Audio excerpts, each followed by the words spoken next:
Hi hello नमस्कार मैत्रिणीनो, KD फॅशनमध्ये स्वागत आहे। आजच्या व्हिडिओमध्ये सुंदर अशी डिझाईन आपण पाहणार आहोत। बघू शकता तुम्ही ब्लाऊज किती छान झालेला आहे आणि लग्न आहे आमच्या घरातलं आणि त्याच्यासाठी मी हळदीसाठी नाही का ब्लाऊज साडी घेतलेली आहे। मी ती साडी तुम्हाला मी दाखवलेली आहे, तर मी तो ब्लाऊज स्टिचिंग करत आहे। तर इथे बघू शकता तुम्ही कटिंगचा व्हिडिओ मी अपलोड करणार आहे। टिचिंगचा तर केलेला आहे, तुम्ही पाहू शकता। लॉंग व्हिडिओ पहा नक्की मैत्रिणींनो, कमेंट करा।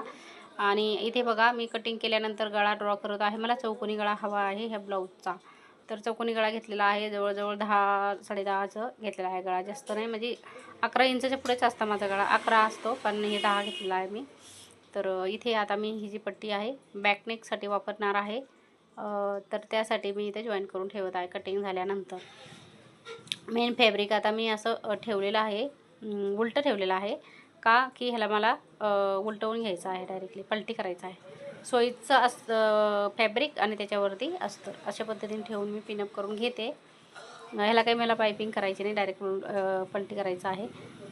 त्यामुळे आता ह्याला पिवळाच आहे, त्याच्यामुळे काही पायपिंग मला जास्त पायपिंग नाही आवडत मला। जर पायपिंग आवडत असेल तर मी वेगळी काहीतरी पायपिंग करते, जसं की साडीमध्ये वेगळा कलर असतो ना, तो कलर वापरत असते, किंवा आपलं सरळ गोल्डनची पायपिंग करायची। आता इथे मी पिनअप वगैरे करून घेतलेला आहे आणि ब्लाऊज स्टिचिंग करून घेत आहे। बॅकनेक तयार करून घेत आहे। सगळीकडनं पिनअप करायचं आहे, एकदम सुसळा कपडा आहे। कुठे कुठे अशी डिझाईन आलेली आहे थोडीफार, तर ती घेतलेली आहे मी, पण ब्लाऊज खूप असं वर्क आहे। साडी आहे सिंपल, पण ब्लाऊजला खूप असं वर्क आहे, त्यामुळे म्हटलं चला, साडी मला आवडली होती, ही घेतली होती। आणि दुसरी एक साडी आहे, तीसुद्धा मी तुम्हाला दाखवलेली आहे, लग्नामध्ये घातलेली आहे। सर्वांनी पहा, खूप छान आहे लुक। आणि ब्लाऊज तयार केलेला आहे दुसरा मी डिझाईनचा, तो पण पहा। आता इथे आपण काय करणार आहोत, झाला टिचिंग, त्याच्यानंतर ती पिन काढून, सगळे पिनअप काढून आपल्या कटिंग करून घ्यायचं आहे। एक तर रेडीमेडच होता गळा, पण ह्याचा मला बाकी सर्व डिझाईन मी शिवलेली आहे, त्याच्यामुळे मला एकदम चौकोनीच ब्लाऊज हवा होता, तसंच मी शिवलेला आहे।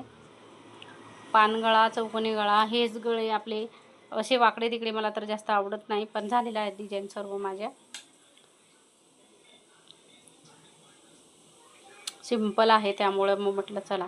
आता बॅकनेक आपली तयार झाल्यानंतर आपण काय करणार आहोत, हे समोरचा भाग जो आहे त्याला मी व्यवस्थित फॅब्रिक जोडून घेतल्यानंतर इथे मी टक्स देत आहे बघा। जसं की 40 साईजचा ब्लाऊज आहे हा, आणि ह्याची मी टिचिंगचा व्हिडिओ, कटिंगचा व्हिडिओ सर्व अपलोड करते, सर्व पहा। टिचिंगचं तर ऑलरेडी झालेलं आहे, फक्त कटिंगचं राहिलेलं आहे। तर कटिंगचं मी दोन्हीपैकी एकच व्हिडिओ टाकणार आहे, रेडवाल्या ब्लाऊजचं, तर तुम्ही तो पहा सर्वांनी आणि कमेंट नक्की करा मैत्रिणींनो। आणि व्हिडिओ कुठून पाहता तुम्ही नक्कीच मला कमेंट करा।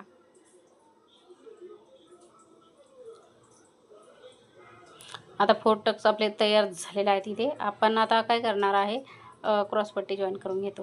क्रॉसपट्टी जॉईन करून घेतल्यानंतर आपलं छान पद्धतीने ब्लाऊज रेडी होतो। एक साईड तुम्हाला मी दाखवते।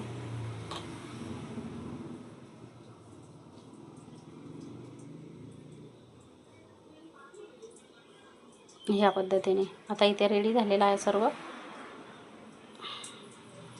आता दोन्ही साईडचे जे कपडा आहे एक्स्ट्रा, तो आपण कट करून घेणार आहोत। खालच्या साईडला पण कट करायचा आहे, आतमध्ये जास्त कपडा ठेवायचा नाही आपल्याला।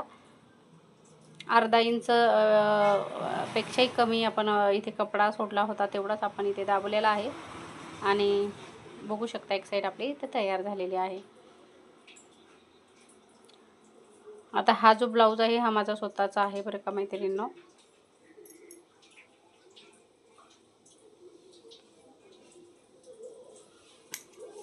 आता फोल्ड करून घ्यायचा आहे। हुकसाठी पट्टी तयार करत आहे, पण मी हाताने हुक केलेले आहेत ब्लाऊजला, हाताने हुक वगैरे केलेले आहेत।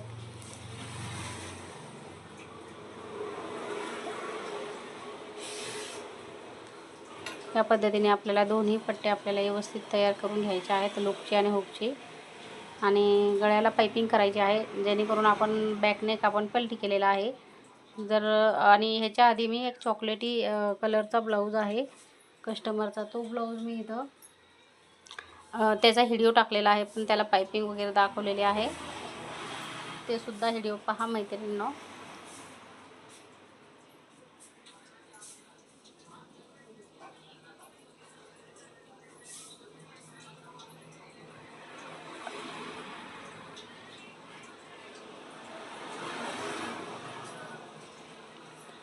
बघू शकता.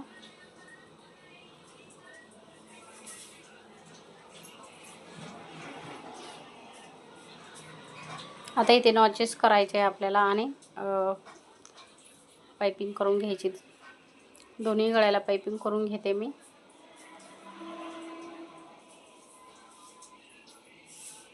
कटिंगचे टिचिंगचे व्हिडिओ भरपूर अपलोड आहे, पहा सर्वांनी मैत्रिणींनो. आता आपल्याला जशी हवी आहे तशी आपण पाइपिंग इथे करू शकतो. जाड पातळ जशी हवी आहे तशी करू शकतो, काही प्रॉब्लेम नाही. एकचं पूर्ण आपलं पाइपिंग फायनली झालेली आहे, बघू शकता तुम्ही. एकचं पूर्ण फायनल पाइपिंग झालेले आहे. आता दुसऱ्याला पण करून घेते मी. आता इथे बघा डबल टिप करून घेते, जेणेकरून जो आपण पाइपिंग केलेला आहे ना तो कपडा बाहेर येता कामा नये. त्या पद्धतीने आपण इथे डबल बारीक अशी टिप करून घेतली मी. तर खूप छान फिनिशिंग आलेली आहे, पाहू शकता. दोन्ही पार्ट रेडी झाले आपले. पाइपिंग झाल्यानंतर आपण डायरेक्टली आता बॅक नेक घेतलेला आहे आणि त्याच्यावरती शोल्डर ठेवून आपण व्यवस्थित जॉईन करून घेणार आहोत. दोन्ही शोल्डर व्यवस्थित जॉईन करणार आहोत. बॅक नेक आणि फ्रंट नेक दाखवलेला आहे. आणि आता डायरेक्ट जोडून घेऊया आणि त्याच्यानंतर स्लीव जोडून घेते आणि फिटिंग करून घेते. तर पूर्ण व्हिडिओ आवडला असेल तर लाईक शेअर सबस्क्राईब नक्कीच करा बरं का मैत्रिणींनो. खूप छान पद्धतीने मी तुम्हाला दाखवलेलं आहे. शोल्डर जॉईन करून झालेला आहे एक साईड. आता आपण दुसरी साईड जॉईन करून घेऊया. परफेक्ट माप असेल तर ब्लाऊज आपला कधीही चुकत नाही बरं का मैत्रिणींनो.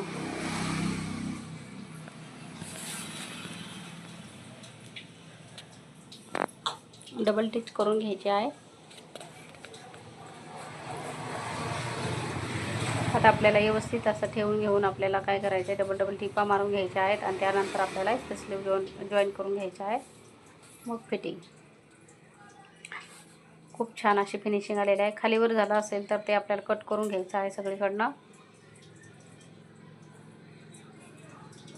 व्यवस्थित फिटिंग करून कट करून घ्यायचं आहे. आता जे डायमंडचे खडे आहेत ना त्याच्यावरती ते मोती आहेत, ते मोती काढत आहे मी, जेणेकरून त्या मोतीमुळे काय होतं आहे की सुया तुटतात आहे. त्याच्यामुळे तिथं हे बघा इथे त्या काढल्या आणि इकडच्या पण काढल्या थोड्याशा, कारण की तिथून टिचिंग करायची आहे ना आपल्याला, तिथपर्यंत ते डिझाईन आली होती ते काढून घेतले मी. आता बघा इथं खालीवर होत आहे का ते आपल्याला चेक करायचं आहे. आता आपल्याला लगेचच फिटिंगचं माप टाकायचं आहे आणि फिटिंग करून घ्यायची आहे. आता इथे मी मार्किंग करत आहे. 40चा चौथा भाग टाकायचा आहे. 10 इंच प्लस आपल्याला कंबर किती आलेली आहे, कंबर व्यवस्थित माप एक आधी मी पूर्ण करून घेते, त्यानंतर मी फिटिंग करत असते. आता आमच्या इकडे थोडंसं रोड जवळ आहे, त्यामुळं गाड्यांचा थोडा प्रॉब्लेम होतो बरं का मैत्रिणींनो, समजून घ्या. कारण की 2 वेळा मी बंद केलं परत चालू केलं, त्याच्यामुळे ते गाड्या येतच राहतात, त्यामुळं आवाजचा थोडं प्रॉब्लेम आहे. तर पाहत इथे आता इथे मोतीमुळे मला बघा किती प्रॉब्लेम झालेला आहे फिटिंग करण्यासाठी. पूर्ण मोती आहे त्यामुळं, आणि हाफ कटल मशीनला खूप जास्त त्रास होतो बरं का. तर अशा पद्धतीने आता मी उलटं करते आणि लगेचच सोयीचं करते. आता व्यवस्थित फिटिंग करून घेते, उलटं करून. आता व्यवस्थित तिथे थोडं जास्त कपडा होता तो आपल्याला हे करायचा आहे, कट करून टाकायचा आहे. पूर्ण भरलेला आहे ना आपल्याला जर वर्क करायला हा ब्लाऊज दिला तर आपल्याला किती पैसे लागतात, त्यामुळे ह्याच्यामुळे साडीलाच थोडेसे जास्त पैसे घेतलेले आहेत बरं का मैत्रिणींनो. साडी आणि ब्लाऊज दोन्ही आहेत. एक बॉर्डर आहे साडीची छान, पण ब्लाऊज पूर्ण भरलेला आहे त्याच्यामुळे थोडेसे पैसे जास्त गेलेले आहेत साडीला. मला पण वाटलं थोडे जास्त गेले पैसे. 800 रुपये खूप जास्त होतात. पूर्ण प्लेन आहे आणि बॉर्डर आहे छान, आणि ब्लाऊज पूर्ण भरलेला आहे एवढं स्लीव. त्यामुळं जर आपण वर्क करायला गेलो तर पूर्ण स्लीवला पण बरेच पैसे लागतात. 1200, 1300, 1500, 2000पर्यंत आपला वर्क जातो ब्लाऊजचा. त्याच्यामुळे आता व्यवस्थित फिटिंग करून घेते, जो काय माप असेल तो फिटिंग करून घेते मी.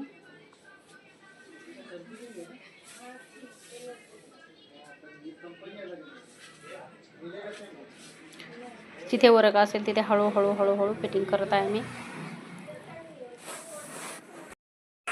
झालं आहे आपलं ब्लाऊज फिटिंग करून. मी तुम्हाला दाखवते पूर्ण लुक ब्लाऊजचा किती छान आलेला आहे, बघू शकता तुम्ही. खूपच सुंदर झालेला आहे पण तो टोचतो पण आहे, असं वाटते मला टोचन की काय मला ब्लाऊज हा नाही का असं वाटत आहे मला. पण खरं सुंदर असं वर्क आहे याला, त्यामुळेच मी साडी घेतली ही. खरंच छान झालेला आहे ब्लाऊज, मस्त एकदम. होऊ शकता तुम्ही लुक किती छान आलेला आहे ब्लाऊजचा. चला मैत्रिणींनो, भेटूया नेक्स्ट व्हिडिओमध्ये. तोपर्यंत बाय बाय. व्हिडिओ पाहिल्याबद्दल धन्यवाद. पाहू शकता डिझाईन किती सुंदर दिसत आहे आपले, बघू शकता तुम्ही मैत्रिणींनो. चला बाय.